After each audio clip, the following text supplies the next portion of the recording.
इस वीडियो में हम मानव उत्सर्जन तंत्र के बारे में पढ़ेंगे। क्वेश्चन नंबर फर्स्ट है, मनुष्य के शरीर में मुख्य नाइट्रोजनीय अपशिष्ट पदार्थ कौन सा है?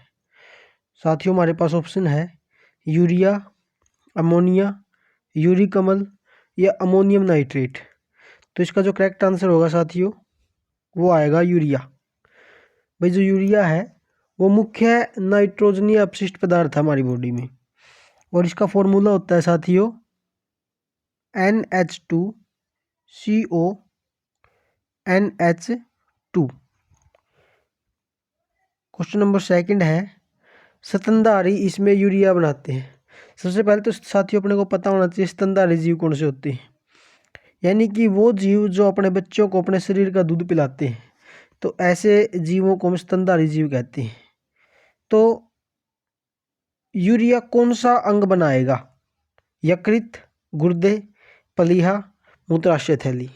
तो साथियों जो यूरिया है वो हमेशा लीवर में बनता है जी, यकृत में। क्वेश्चन नंबर थर्ड है, मानव शरीर में सबसे छोटी अंतःस्त्रावी ग्रंथि कौन सी है? तो साथियों सबसे पहले अपने को यह पता होना चाहिए अंतःस्त्रावी ग्रंथियां क्या होती हैं, यानी कि एंडोक्राइन ग्लैंड्स। तो वो ग्रंथियां जो सिर्फ और सिर्फ हार्मोन रिलीज करती हैं उनको हम अंतःस्त्रावी ग्रंथियां कहते हैं। हमारे पास ऑप्शन है अधिवृक्क ग्रंथि, अवट्टु ग्रंथि, पीयूष ग्रंथि, अग्नाशय। तो सबसे छोटी अंतःस्त्रावी ग्रंथि है साथियों पीयूष ग्रंथि। पिट्यूटरी ग्लैंड, इसको मास्टर ग्रंथि भी कहा जाता है। ये हमारे ब्रेन के बेस पे पाई जाती है, और इसका जो वजन है साथियों वो होता है 0.5 से 1 ग्राम तक होता है। क्वेश्चन नंबर 4 है, मनुष्य में रुधिर क्षमता है फेफड़े में, बोमन संपुट में, कुंडलित नलिका में या मूत्र वाहिनी में? तो जो रक्त है वो कहाँ पर क्षमता है जी? वो क्षमता है साथियों बोमन संपुट में। ये हमारा जो नेफ्रॉन है उसका एक पार्ट है। क्वेश्चन नंबर 5 है, मूत्र का पीला रंग किसकी मौजूदगी के कारण होता है? पित्त, लसिका, कोलेस्ट्रॉल, यूरोक्रोम। तो जो मूत्र का पीला रंग है साथियों वो होता है यूरोक्रोम के कारण।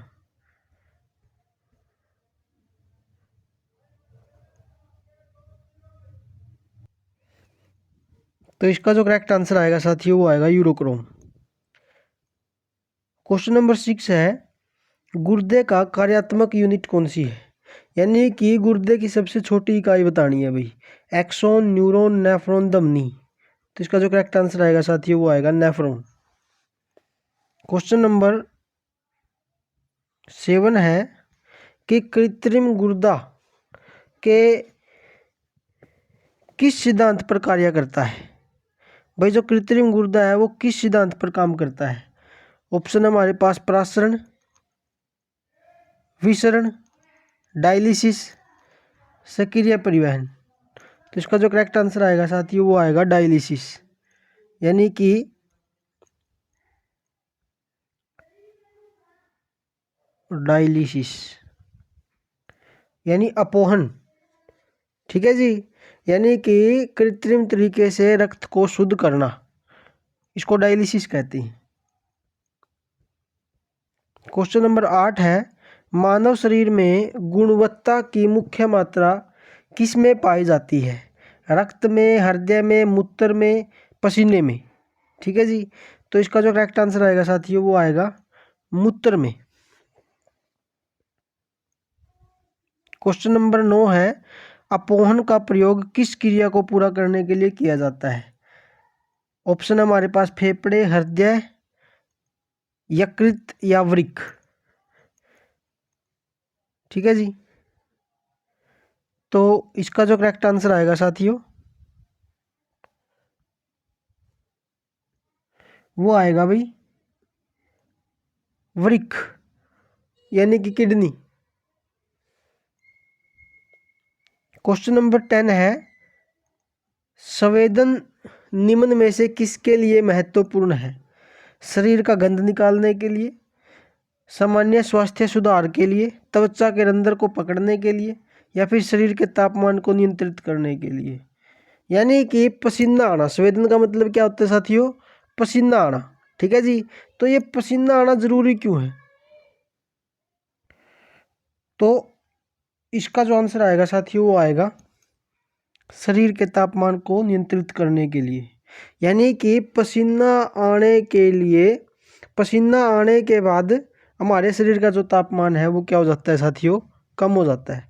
भाई जैसे ही हमारे शरीर का टेम्परेचर बढ़ता है तो स्वेटिंग होना शुरू हो जाती है, जिसके कारण बाद में क्या हो जाती है? शरीर में ठंडक आ जाती है, यानी शरीर का तापमान कम हो जाता है। क्वेश्चन नंबर 11 है, मानव वृक्क असमरी में पाया जाने वाला प्रमुख रासायनिक यौगिक कौन सा है?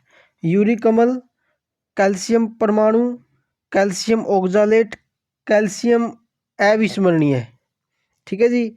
तो असमरी का मतलब होता है साथियों पथरी, यानी हमारे गुर्दे में जो पथरी पाई जाती है। ठीक है जी। असमरी क्या होता है? पथरी होता है भाई।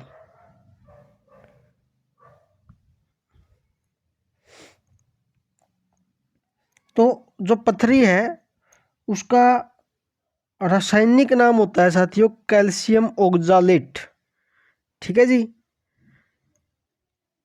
क्वेश्चन नंबर 12 है, हेनले का लूप का कार्य संबंधित है उत्सर्जन तंत्र से, प्रजनन तंत्र से, मूत्रजनन तंत्र से, तंत्रिका तंत्र से। तो इसका जो करेक्ट आंसर आएगा साथियों वो आएगा उत्सर्जन तंत्र से। ठीक है जी। यानी जो हेनले का लूप है ये किसका पार्ट है साथियों? Loop of Henle, loop of Henle. ये किससे रिलेटेड है? ये रिलेटेड है भाई उत्सर्जन तंत्र से। ठीक है जी, एक्सक्रीटरी सिस्टम। और जो हेनले का लूप है ये नेफ्रॉन का एक पार्ट है। नेफ्रॉन क्या है? हमारी जो किडनी है वो छोटी छोटी नलियों से मिलकर बनी हुई है जिसको नेफ्रॉन कहते हैं, और नेफ्रॉन का एक पार्ट होता है लूप ऑफ हेनले। तो ये उत्सर्जन तंत्र से रिलेटेड है। ठीक है जी। उत्सर्जन तंत्र, उत्सर्जन तंत्र से रिलेटेड है जी ये। क्वेश्चन नंबर 13 है, सामान्यतः निषेचन होता है, निषेचन यानी कि फर्टिलाइजेशन की बात कर रहे हैं साथियों, डिंब वाहिनी नली में, गर्भाशय में, ग्रीवा में या फिर योनि में। तो जो निषेचन यानी जो फर्टिलाइजेशन होगा साथियों, फर्टिलाइजेशन का मतलब होता है जब शुक्राणु और अंडाणु दोनों का आपस में मिलन होगा तो उस प्रोसेस को निषेचन कहते हैं। ठीक है जी। तो ये हमेशा डिंब वाहिनी नली में होती है भाई, फलोपियन ट्यूब जिसको हम कहते हैं। और फलोपियन ट्यूब में एक जगह होती है एम्पुला इस्थमस जंक्शन, वहाँ पर जाके ये निषेचन होगा।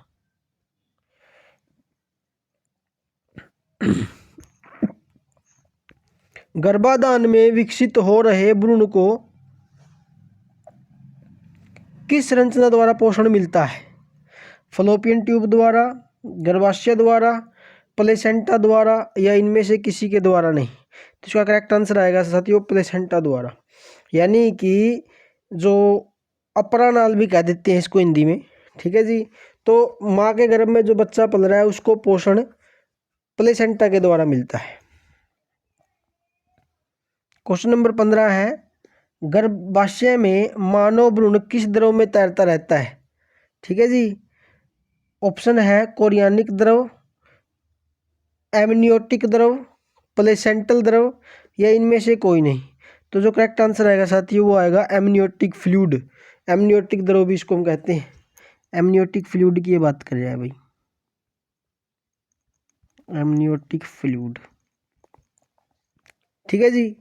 तो इसके अंदर बच्चा तैरता रहता है। क्वेश्चन नंबर 16 है, दो युग्मकों के संयोजन को क्या कहते हैं? युग्मक क्या होते हैं साथियों? युग्मक होते हैं जी गैमेट्स, जैसे कि स्पर्म है, ओवम है। ठीक है जी। और उनके संयोजन को क्या कहते हैं साथियों? निषेचन कहते हैं भाई। क्वेश्चन नंबर 17 है, गर्भाधान में शिशु के विकास की जानकारी हेतु किसका प्रयोग किया जाता है?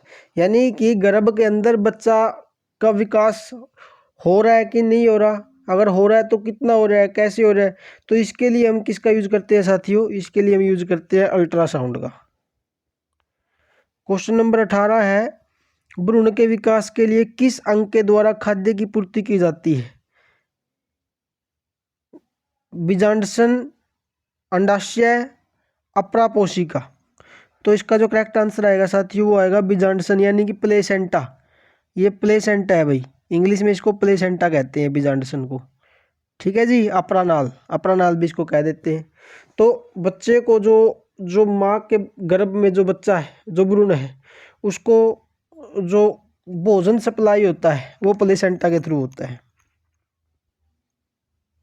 मुख के द्वारा लेने वाली गर्भ निरोधक गोलियां निरोध करती हैं, यानी वो किसका निरोध करेंगी? वो अंडो उत्सर्जन का विरोध करती हैं जी, यानी कि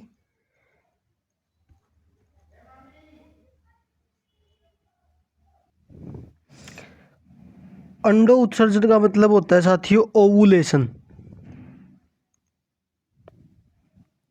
ओवुलेशन यानी कि ओवेरी में से अंडे निकलने की जो प्रक्रिया है उसको ओवुलेशन कहते हैं। निरोध का मतलब होता है रोकना। तो जो गर्भ निरोधक गोलियां हैं वो क्या करती हैं? ओवुलेशन का विरोध करती हैं, उसको रोकती हैं। तो इसका ऑप्शन आएगा साथियों फर्स्ट।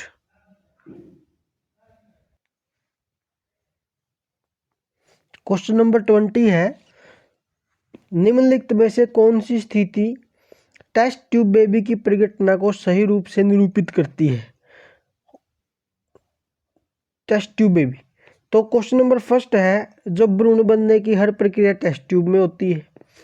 सेकंड है, जब भ्रूण का विकास टेस्ट ट्यूब में होता है। थर्ड है, जब निषेचन बाह्य होता है और विकास आंतरिक होता है। और फोर्थ है साथियों, जब निषेचन आंतरिक होता है और विकास बाह्य होता है।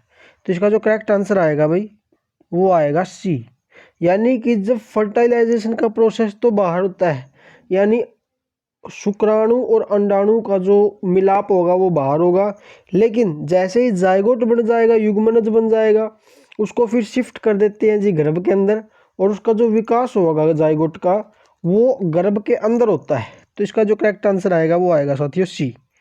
तो अगर आप railway NTPC, railway group D, Haryana CET या एस्टेट की तैयारी कर रहे हैं तो इस वीडियो को लाइक करें, शेयर करें और चैनल को सब्सक्राइब करें।